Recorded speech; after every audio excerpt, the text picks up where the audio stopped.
астан кестеңін шығарыпсың.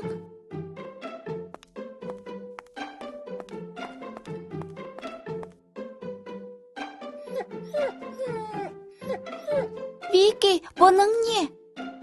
Үйде даладағыдай асыр салып ойнауға болмайды. Мен қазір саған болымды, болымсыз етістіктерді үйретейін.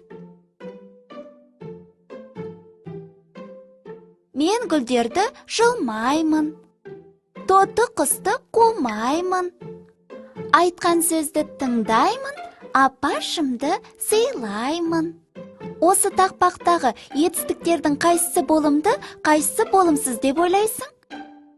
Жылма, қума дегендер істеуге болмайтын, ал тыңда, сыйла дегендер істеуге болатын әрекеттер. Осы екі топтағы етістіктерді бір-бірінен ажырататын белгі бар ма? Дұрыс, ма жұрнағы.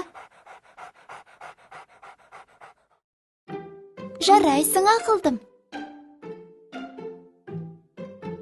Сонымен, істеуге болатын әрекеттерді болымды етістік, істеуге болмайтын әрекеттерді болымсыз етістік деп атаймыз.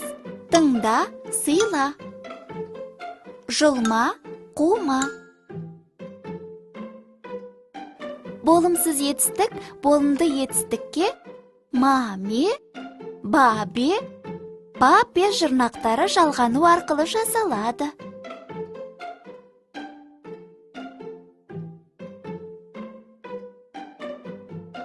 Мысалы, бар, барма, үр, үрме, қаз, қазба, үйрен, үйренбе, шаш, шашпа, төк, төкпе.